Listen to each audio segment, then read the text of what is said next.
Hey everybody, welcome to STL TV. I'm Tim Lampley. Today we got the homie in the house. Yes, comedian and actor Joe Torry is here in the studio with us, and I've got a lot to ask him as he makes his way around the country doing stand-up that's sure to make you laugh. And this is not our first time meeting. I've been knowing Joe for years. Take a look at this. I bet you can, baby.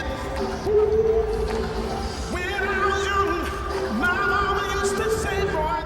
I first met Joe Torry in the late 1990s through his Giving Back the Love Foundation, a nonprofit charitable organization he established to serve the children of St. Louis. It was his way of inspiring and helping kids and fundraising for community programs in his hometown. Also, it was unlike anything St. Louis had ever seen, with celebrity events featuring such stars as Shaquille O'Neal, Shamar Moore, Shia LaBeouf, Kenan Thompson, Nick Cannon. There was Morris Chestnut, Taraji P. Henson, Jackie Joyner-Kersee, his brother Guy Torry, and Tashina Arnold, just to name a few. It was always a lot of fun when someone would pull Joe into one of my interviews, like this one here with Jaleel White. Joe, where are you, man?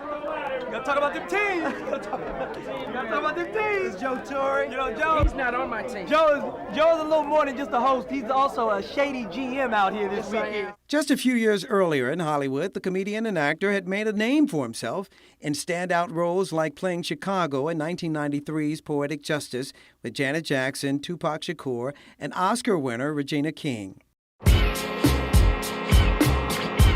Over the years, Joe racked up a wide range of credits in both television and film after first appearing in the show Amen. But he really made a name for himself in stand-up comedy, starting out with his big break as host of Def Comedy Jam following Martin Lawrence in 1992. Please give it up for Joe Torry. Aside from that, one of Joe's proudest moments was representing the Midwest when he carried the Olympic torch to kick off the 2004 Summer Olympics torch relay in St. Louis. What's up, y'all? You see what it is, Joe Torry. You see I'm at the crib, baby. I'm in the loop. Today, Joe continues to work a hectic stand-up schedule, packing them in at comedy clubs throughout the country. Joseph Pierre Torry. Good to see you again, my friend. You didn't think I knew that, right? Yeah, you got the whole government name. The whole name. So you're here for a performance at City Winery. How many cousins are hitting you up for free tickets? Cousins, friends, everybody, just your relatives, everybody just hit me up. Everybody. How does it feel to be here performing? I know you come in and out of town on occasion, but to be performing is sort of a whole different experience, right? Yeah. Well, I mean, this is like the testing ground for me when I come home. Which is where I honed my skills and took them out to the world. Because I think just about everybody in St. Louis is funny. They could be a comedian. They could be, it's anything creative. Oh, man, so crafty and clever with the tongue and the wit and the snapback and the attitude that is always ready, for that. And, I come home to sharpen my skills because nobody lets you off the hook.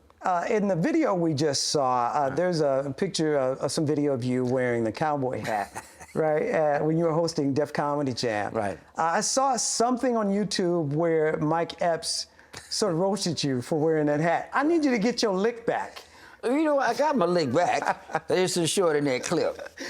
What did you say? I want to know what you said. I talked about his braids. He had his little, I talked about, you had them little, ghetto braids he was wearing back in the day. I think I called him some girl name or something like that, but he had braids when he started. He deserved that. Yeah. Well, Mike Epps is funny, isn't it? He's funny. Yeah. New year, new energy. How would you describe 2025, though, for you, and career-wise and maybe personal, too? Well, career-wise and personal-wise, they go together because I'm kind of growing in both. I turned 60 last year. Oh. Yeah, so that's... I'm sure everybody says, nah, you don't look 60. Yeah, well, some days, yeah. If I don't shave, don't wash, don't cut you. In the mirror, like... Yeah, you look real old. But no, I try to keep, up relevant and try to keep healthy as much as I want to, especially going into my fourth quarter of life. Yeah. Yeah, that's... Well, but how was the year for you, just in general, as you look back in terms of what you accomplished? It's exactly what I'm talking about. 4 quarters. It made me realize I'm in my last quarter. I've been, 1 through 20, 20 through 40, 40 through 60. Now I'm on my way 60 through 80. So what am I saying now to the world? Who am I now? I got a 31-year-old son, a 23-year-old son, a 16-year-old daughter, been in the business 35 years. What am I offering now to the audience to stay relevant after 35 years? And and that's what made me look at it like, what am I going to 26 for? And that's producing more, that's even, getting more, should I say, adapted to this new AI, to this new gen, whatever it is. New technology. Yeah, technology, new, owning my own space. Before Cedric, the entertainer, started to bring things here to St. Louis, and Nelly had his, black and white ball and all that, there was Joe Torry Foundation's Hooping with the Stars. Yeah. And you brought everybody here, as I mentioned in the video. Yeah. How difficult was that? Because nobody thought that you were going to do that. Even though back in the day, people saw this list of people that you had invited, nobody thought they would actually come to town. When you think about it, now you think about it, it's like, how did you do it? But at that time, I had, I made a promise to the maker of the universe. You help me be famous, and I'll bring back people. I'll show the glory that you gave me, and that was giving back the love. I'll give back some love. Now, back then, I had a board of like 26, 27 members, so it just wasn't me doing it. It was my sisters, my brother-in-laws, my best friends. I were lawyers. I had a team made up of all the clergy and educational people of St. Louis that helped me, understand the needs of St. Louis. So me stealing, or borrowing the Magic Johnson weekend, because Magic Johnson used to always have a weekend in St. Louis, Midsummer Nights. Dominique Wilkins used to have one in Atlanta.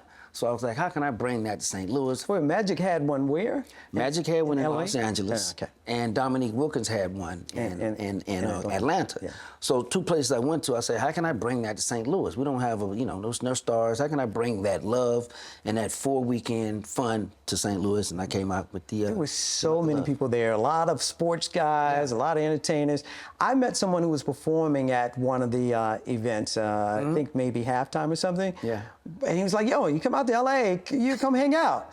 Get out there, and I didn't realize that he had credits in movies that weren't mainstream. Let me just say that. Right. So we'll talk about that afterwards. You know what I'm talking about. Okay. So, but at the beginning of this whole career, you were inspired by Sammy Davis Jr., right? Yeah. And you packed your bags and you decided you were going out to LA. And I'd like to ask this question because I asked this of Cedric, and it's just interesting. What would you have done if things didn't work out? No, things have to work out. I don't think like that. That's the only thing I ever wanted to do. So I went to school, studied for, mass communication, journalism, and broadcasting. I studied the game of entertainment, Maybe you've been doing the business. Doing this. I started doing this. I started anywhere, radio, TV, print. I learned, and I studied that. I wrote papers on it, took speech classes. So this is the only thing I ever wanted to do at the end of it. So I there was no backup plan. It was like, I'm going to do this because it can be done. Once you got there, though, was it what you expected? Was I expected? Was LA what you expected it to be? No. When I got to Los Angeles, it wasn't what you expected because Hollywood is, now they're trying to rebuild it, but Hollywood was trashy, dirty, a lot of, just people sleeping on the streets. I wanted to get an address in Hollywood, and I'm like, you'll be robbed and, probably on dope by the end of the month. Because it was just that, in 1989, it was just that trashy. Now they kind of redid it. But when you get to the working elements of it, no, it wasn't what I thought it was, because you think that, when you go certain places, everybody's, gets with you. And, but in LA, everybody wants to get in front of you. So they don't really support you. You're like in a den of thieves. And you have to understand that at different times that friendship runs out. Talent, especially when people are not as talented as you, they don't want to see you win more than them. And I think that was the hardest thing I think everybody has to face. It's like your brother don't want to see you win. If they're in the same, cast with you, your sister, your people, because they're trying to fight just as you. Everybody's trying to be that star. And that's what I wasn't ready for, but I took it on the challenge, whereas I didn't come here to be the biggest star in the world. I just came here to get a piece of my world and take it back and create my own Hollywood. But you did find some friends in the business. I think you said yeah. that kid from Kid and Play at one Yeah. time lived with you. Did you date anybody in the business? Yeah, I've dated a lot of people in the business. Somebody we know? Well, Give us some names. some names. One name that's out there that, you know, Dina Howard, I used to date back in the day. So, yeah, that was in the 90s. That was a nice, nice little on and off relationship. Then. But you've been married for quite a while now. Yeah. How many years? Oh, 25, something like that. 25 Yeah, years. since 2011. Yeah, it's been. So speaking though of your time in LA, so you were on the set of House Party at one time. I think that was was that your first time being on the set, but you didn't have speaking role. Yeah, not the first. The first time first House was Party. Robin Harris was here. He was still with us, and then I kind of snuck into the lunchroom and figured out where the cameras were, and was there doing extra work. And you know, by the third or second day, I was like, I'm gonna get in this movie some kind of. So I positioned my seat behind where the action was, and that was my first time on film in House Party. The third time, because I wasn't in the second one, it was in Atlanta. But Jam, but I was doing something else, so I didn't show up on that one. But And then you were in House Party 3. I just showed up on the set to support and ended up in the film. And in the film. But here's the thing.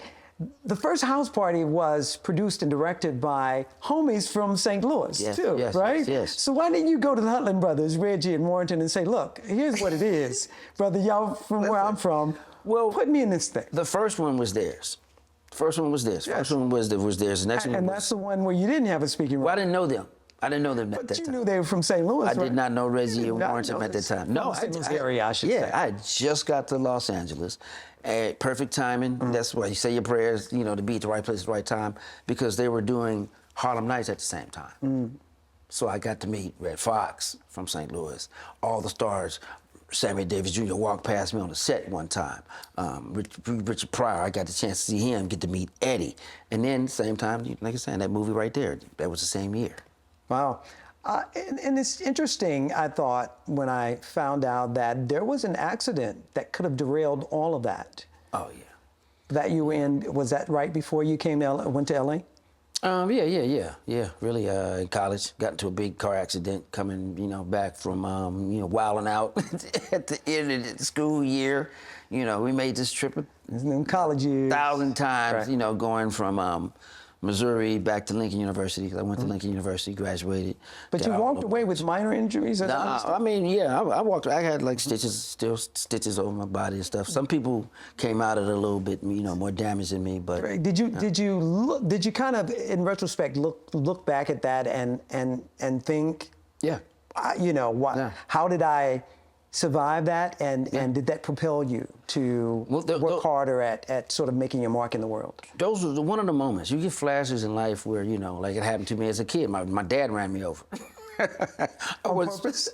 No, I wasn't supposed to be outside. And What'd you do? Just pulled it to the outside, going down, and you know, we had a little in California. You had this little garage that went down into things. So we was on our skateboard on our back, and we weren't supposed to be outside. My father just pulled in, and my brother And ran let me just inside. say, in California, because you Yeah. were a military brat, so he wasn't from St. Louis.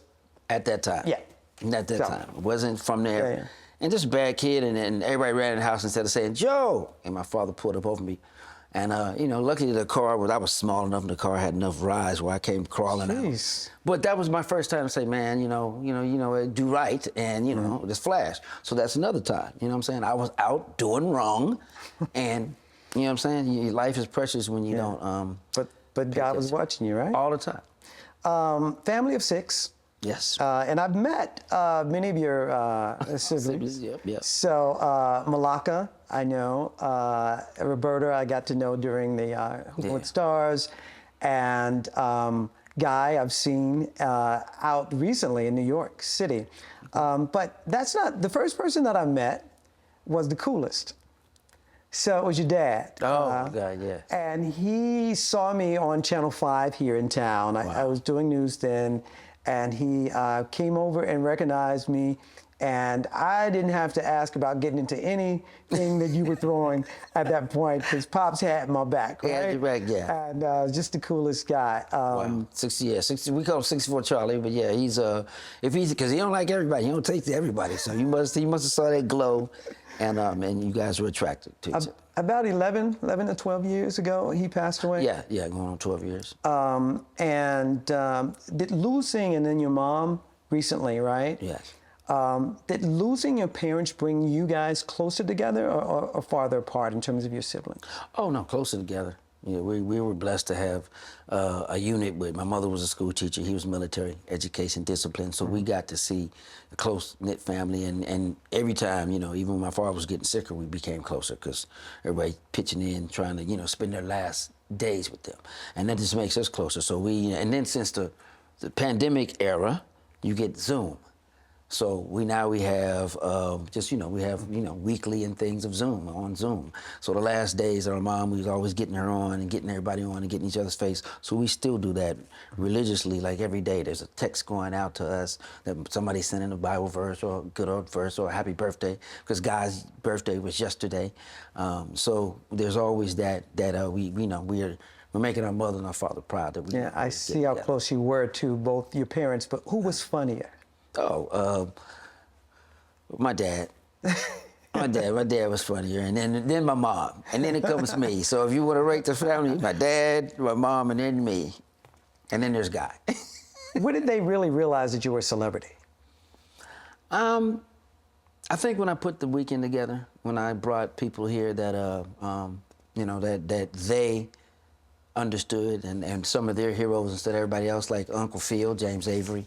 You know what I'm saying? You hear Moses Now Malone. passed away, yeah. Yeah, he's passed away a lot of them. And like, from Temptations, Holly Woodson, because I try to bring somebody from every era, not just for the kids, but for somebody for everybody. And I had somebody for everybody. Nick Cannon, before he really blew up, right? Yeah, Taraji, Fox, more. I mean, a lot of people, man. Dean Cain, Superman, so even Shaq came before he even won all the championships. Before he had a ring, before he had his first ring. Yeah. Certainly starring with Janet Jackson in Poetic Justice also probably made them sit up and say, he's made it.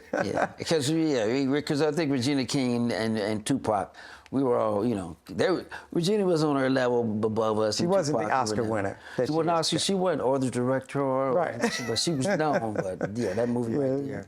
How did you end up at Janet's house? Take me through that. Oh man, Janet was very nice. Janet was very professional, always nice, one of the nicest persons you ever want to meet, and invited us to her Malibu house just so, when we were in town, come out and, jet ski and, she'd barbecue, and she actually taught me how to even stay in shape more, how to build a gym in my house and keep myself in shape. She was never like off duty, because she would throw this party and then she would disappear for like an hour. And you're like, where's Janet?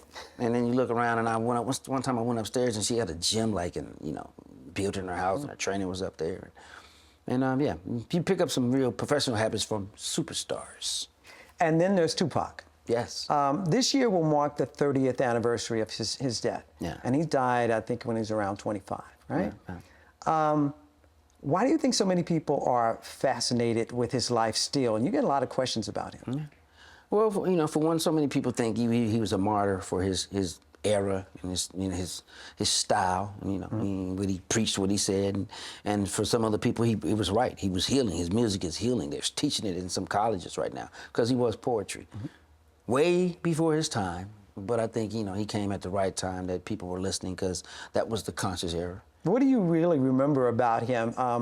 I think I interviewed Marlon, who says he called them Palmolive hands or something. He said his hands were so soft, right? And he said he got this thug who's like with these nice hands, right? Well, Tupac was not a thug. He was an artist. Right. Yeah, I think it wasn't that he was, but the persona. The persona of him, but he wanted to act and direct. That's what he was moving into. He was trying to get away from all of that and act and direct. That's why you start seeing him do films that were, that you saw him doing, that dealt with things that wasn't thuggish. Because and you can see that even with you saw his skills with Poetic Justice. He played that role a whole lot better than what I think Ice Cube would have played it, because Ice Cube didn't want to be a romantic, And you know, to pull it off, thug, romantic, kind of at the same time, takes skill. And you watched a lot of the greats growing up and doing stand-ups, all right? Who would you say are the top 3, not entertainers, but more specifically comedians who are no longer here? Oh, well, Dick Gregory, for one. Dick Gregory. Right here, yeah. Would you put Richard Pryor there? Yeah, well, in no certain order, but Dick Gregory, Richard Pryor, yeah, Red Fox. Wow. You know what I'm saying? That, I mean, that, you know, and then, you know, and who kind of shaped me too, George Carlin, who, you know, those influenced me when I was growing up as far as that, Bill Cosby, you know, how to flip it, how to own it, how to talk it, how to be clean, but who kind of helped me, you know, who I met and was good to me, Richard Pryor, Red Fox. I had a chance to meet. And of course, Robin Harris. And yeah, late was your man, I hear. My mentor. My mentor. Yes, sir. Yeah. And then there was John Witherspoon, who was funny as all get out when you go down the line there, right? Yeah, when you keep going down the line, yeah, I had a chance to be on film with a lot of talented, or get to be in a room with a lot of talented actors, and you know, John Witherspoon from Sprung, and I think the Bang Bang Bang, Bang Bang Bang, yeah. Took him everywhere. Yeah. Like my boy George Wallace, who did the mama jokes. You know, they had their signature thing. Yes. You know. Yeah. Okay, 3 comedians who are here now. Top 3. That are right now. Top 3? They're in no certain order. You know what I mean? Let's do top 3. Let's do. I mean, not in a certain order, but give me 3 that you think are just really at the top of their game. Well, of course, Dave Chappelle. You know, he's grown into, you know, a conversationist. And that's how I judge it sometimes. You know, people don't know there's levels of this. There's comics, there's comedians, and there's conversationists. Okay. Then there's Dave entertainers. You know what I'm saying? So, and you have to groove to be a conversationist where you can just come out and sit and talk and people take you on your word. So, you know, you got Chris Rock. Okay. You know what I'm saying? You got D.L. Hughley. You got the entertainer, man. Okay. Come on, man. You know, these my guys. So what about Cat Williams and Eddie Murphy? Well, Eddie's not doing it anymore. Kevin Hart. Eddie's not doing it anymore. Kevin Kevin's a different type of comedian. Kevin is Kevin. Kevin is not going to get political. He's not going to get religious. He's going to be self-defecating himself all the time. He's going to talk about him. So and we can't leave out my boy George Wallace, because you know. Well, no, George is there, but you put in the top 3 now. But Cat is Cat. Cat is you know. Did you watch the Club Shay Shay interview? Yeah, I watched Club Shay. Yeah. He didn't talk about you. No, but he talked about a lot of folks. I mean, you know. I mean, I don't. I try to be on that frequency where you want to talk about me. You know what I'm saying? Because if you do, then I got to see you. You've been in the business for, more than 30 years, right? Over 35 years now. Yeah. You've never really been recognized for your talent in the way that some people that you started out with have been. Does that bother you at all? No. Because it's what you know, it depends on what their picture is and what my picture is and what my vision of what I want to be. You know what I mean? Like I practically, you know, got Jamie Foxx as agent and, you know, helped him. I was his mentor, you know what I'm saying? Look at Jamie now. But that's not my point. Like, he's got an Oscar, right? Yeah, but I don't. You know, they've got Hollywood Walk of Fame things, and you know your talent. Yeah. And you know you are as talented as anyone else out there. So do you ever think about that and say, well, you know, how does this guy get? No, because and not only Jamie, but well, not Jamie. There's your way and there's Hollywood way. So you know, you play by Hollywood rules, and you play by their rules most of the time. Yeah, you get that. You stay that way, you know, and then or you play by your own rules. I've always wanted to make my own Hollywood, so I don't need an Oscar, I don't need Grammys, I don't need all that, because every time I go out on the road and being successful, sold out capacity or audience is full, and those are my Oscars, those are my Grammys, those are my things that, you know, that I do by myself as a comedian. See, as an actor, or I have to be somebody else's voice, somebody else's, you know, example of what that character is, and then prove it to the world.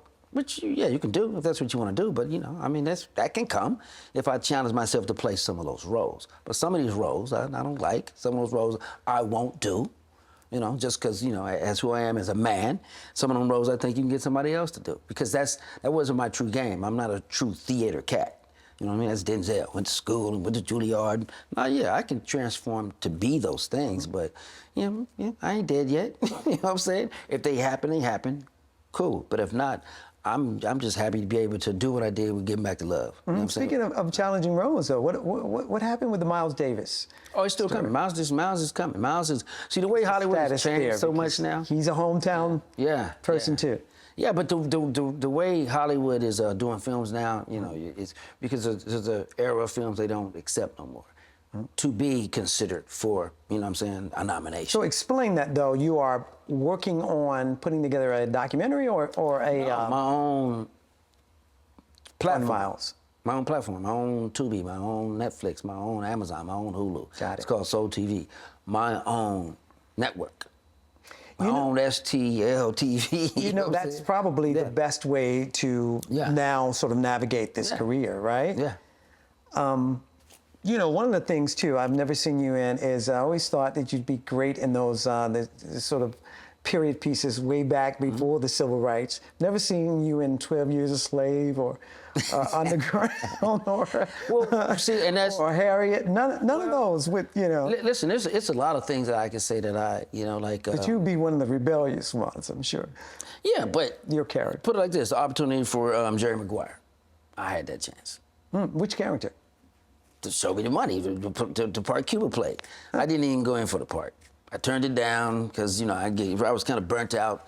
And the way the character read, you know what I'm saying, it read to be so tall and so like Michael Irvin. And they used to send me in so many roles where I'm like, I'm only 5'8", man, I'm not gonna get this part. I ain't flying back to LA for that. I read for Pulp Fiction. Sam Jackson part, but I always looked too young. I'd go on there and it'd be Wesley's picture and Lauren's picture, and I'm like, I'm not gonna get this. So I knew, but I had to be in the process of just getting in the room and knowing them, and they'll put you in certain things. So I always read for top stuff, but they'll give you something else. So, you know, so that's a game you can play, but as a comedian, when I got burnt out in Hollywood, I go on the road. I'm saying, I'm not gonna play that role, I'm not gonna take that part, and I'm not gonna do this. And when you stand up like that, you know, they remember that. Certainly blessed to have that talent to be able to pivot. To pivot and go somewhere else and then come back and do your own thing. So, you know, that's... And you were working on a book, too, at one point, right? Yeah, still working on a book, It's so much stuff that comes out right now, the way the game changes. Like now you have micro dramas, you know what I'm saying? So that may be the way I may do Miles Davis. So, because people are listening different. The book, now you can do it audio instead of just the regular way of writing it, because people don't read no more. You know what I mean? So now you have to put it in a thing that will get their attention that quick. Because, you know, 7 seconds and they're on to something else. And I know what the title was before, but what would you call it now? Business of Show? What? Well, the first book was supposed to be called, you know, Family Business Friend and Friends, Family Business Friends Friends, after, you know, talking all that, and I changed it. Then it was POV, and now I think I might just call it 4 Quarters of Life. 4 Quarters of Life. I like that. Tell me about this new stand-up tour, because you're apparently going out. Is it DJ Cut coming with you or just tomorrow? And then you got your son on the road with you, which is just a whole different dynamic in terms of when you got a father and son acting like they're brothers or just friends. It's a whole different thing. So tell me about this whole new sort of comedy stand-up. Well, he's putting them out. My son's been doing comedy like 8 years now. And I say, you know, it's 8 years? Yeah, he's been funny maybe like 2 of them. But, you know, but trying it out and finding it in his own way, his own style. He's been trying and getting up there. And sometimes it takes a while. So to put him on the road. You think he can be funnier than you one day? No, you can't be funny to me. That's impossible, you know, in his own way. But and I tell people this: I'm naturally funny, meaning I can wake up. You're the one showing him wax on, wax off, right? You're the master. Well, hey, listen. Now you know what Dion goes through with kind of, you know, seeing his sons and figuring out, you know, how to talent and get them into the game and to be that. But you're on stage by yourself, so you have to be you, and it's a blessing to see that I can hand down the business to my kids, you know, and hand them something, because I'm like, I do entertainment. So if I did, you know, if I was Kraft or, you know, Heinz, get in here and make your own mustard sauce or make your own mayonnaise. But this is entertainment, so get in this kitchen and make your own entertainment. Well, you know, interesting that you did encourage him to go into the business, because a lot of people who do what they do don't really want their kids doing the same thing because they know so many details about the challenges. But it's different now. Because if you can control your own destiny, now they're growing up into technology and learning how to produce themselves. So now it's not the old way of, oh, I don't want you to be a star. I don't want you to this on you. No, you can create your own movement. You can write your own stuff. You can do everything I did. And I just showed you can do it. So once you see it can be done, do it. And you can do it even quicker now. You can do it with AI. You can do it on your phone. You don't need a whole studio. All you need is you and the belief in you. And your show is not for kids. Yes. It is? This one is not. But I do show for kids. I do show for churches. I do show for corporations. Well, the one you do for adults, right? Yeah, is the one. City Winery show is going to be And I think it's hilarious, but has anybody ever asked you to tone that down at the beginning of your career? Oh, yeah. I mean, you know, but my brand goes different places. And my slogan is, I do what the checks say. Checks say don't cuss, I don't cuss. Yeah. Checks say don't talk about that this. check Don't talk about says, this. But when it's me, and people want to hear make 'em me proud. and how they, you know, hey, when you fell in love with me this way, I'm gonna give you that way. I get it. Joe, I really want you to give at the end here just some advice to people who are trying to do what you're trying to do in this day and time, though, really. So tell me how somebody really could break out into the business. They don't really have to go to LA anymore. You don't even live there, do you? Yeah, I'm on the road every week. But I thought you moved to Atlanta. I was in Atlanta, New York, and I had a house here, and I was going back and forth because I was doing the foundation, kids, and I was just moving around. But now it just got to the point where I don't have to be in those places. And I'm back east just about every week doing something. But people don't have to just move to LA no more. It's a different business. Different business. My sister is doing her, Torry girl, she's doing her stuff in Atlanta. You know, a lot of people doing stuff here. I just finished the second film I did with Art of Film in Cleveland. You know, so it's a big crew out there that's shooting a lot of films, and that's a film I did called Family Blackout, and another one called X Holiday. It was in Vegas. There's people doing films there, so people now you don't have to be just in Hollywood. You can do it yourself, and that's the whole point about this. You can do it yourself. Well, thank you for coming out. Tell me where you're going to be next. After you leave here, where are some of the other towns you're going to? On my way to Chicago, and then I'm going back to LA, finish another film I got to do. Then I'm into Sacramento. I can go to the website and see most of the other stuff I'm going, because I got a lot of tours happening in the Bahamas. That's a cruise, Barbados, the DR, the golf tournament, a comedy show. But my word to everybody that's trying to do this is to find the God in you, because everybody got it in them, the G-O-D. You are the generator, the operator, and the designator or the destroyer of your day. And once you make that better and you make that decision every day, that's the only decision you need. That's the only person you need. It's yourself. I love it. Joe, thank you again for coming out. Be sure to catch Joe Torry at City Winery in St. Louis Wednesday, January 14th, or at a venue in your neck of the woods this year. Shout out to Queen Khadija Amira for making us look so good today. Happy New Year, everybody. Goodbye.